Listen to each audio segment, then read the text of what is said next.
Hello, friends. Welcome to the Cool Vedas. That's Vedas Cool. In the last episode, we saw how King Parikshit was cursed by Rishi Sringin. Today, let's find out if the curse will come true. Rishi Kashyapa was hurriedly walking towards Parikshit's palace. Takshaka, who saw the Rishi hurrying to the palace, was curious of his intention. Takshaka soon changed himself to an old Brahmana and approached the Rishi. He then inquired Kashyapa about where he was going in such haste. To this, the great sage replied, O Brahmana, the prince of serpents Takshaka is going to kill the great king Parikshit by his venomous bite. I am rushing to the palace to save the king from the vicious poison. Hearing this, Takshaka replied, O great sage, I am that Takshaka who is going to send Parikshit to Yamaloka. Please return, as you will be unable to neutralize my poison.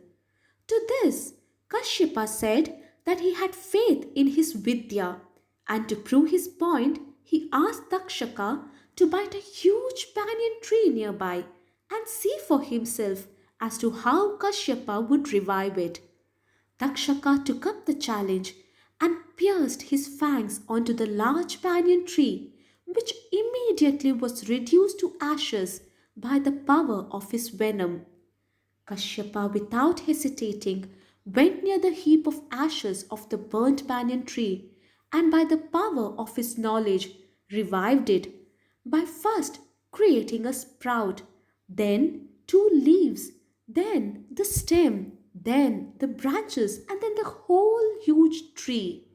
Seeing this, Takshaka bowed his head to Kashyapa's ascetic power and requested him thus. O greatest of the great rishis, you, the one who is immensely rich with the wealth of asceticism, what is that you desire to get by saving King Parikshit? Please do not try to save the king from my venom, for he was cursed by a righteous Brahmin, and the curse has to come true. I am only doing my duty of delivering the curse. The king's lifespan has itself been shortened due to the Brahmin's curse. Hence, your power might not be fruitful to save the king. And this failure might cause your fame, which is blazing in the three worlds, to disappear. So please, O Rishi, return. Hearing this, Kashyapa, the learnt one, ascertaining that the great king's period of life had really run out, told Takshaka thus, O Takshaka, I am trying to save the king so as to receive wealth in the form of gold. Hearing this, Takshaka rewarded Kashyapa with more wealth than he had expected. The rishi took the gold and returned to his ashram. Now, Takshaka walked towards the palace. Once in Hastinapura, Takshaka learned that the king was protected by his well guarded mansion. Takshaka thought of a plan to enter the mansion. He sent some snakes in the disguise of rishis and offered the king some water and fruits, while he himself took the form of an insect and entered one of the fruit. The king, who was always respectful of holy people, received the snakes in disguise with great respect. After delivering their offerings to the king, the disguised snakes left the mansion. As his death had neared him, the king, surrounded by his ministers, was tempted to eat the fruits. He offered the fruits to his ministers and took one for himself. And as fate may have it, he took the one in which Takshaka was hiding. As the king took a bite, an insect came out. One look at the insect, and the great king understood everything. He took the insect and kept it on his neck, saying, The sun is setting, and my time has come.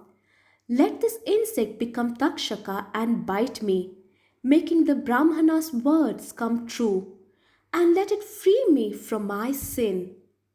The insect then turned to Takshaka, who coiled on the king's neck and with a great roar bit the king. The greatest of great kings, Parikshit, fell down, struck by the poison, and thus the curse of the great Rishi Sringin came true. After the death of Parikshit, his young son Janamejaya was made the king, who ruled the kingdom wisely. He married the princess of Kashi, Vapushtama.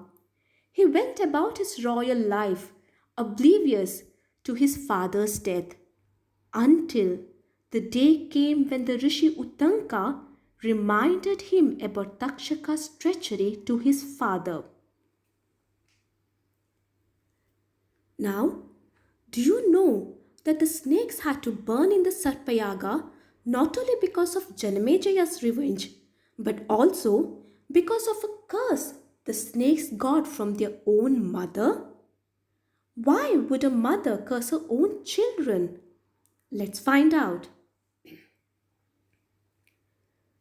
Please find the link to the stories about Sringin's curse to Parikshit and also about why Rishi Utanka reminds Janamejaya about Takshaka's treachery in the description box below.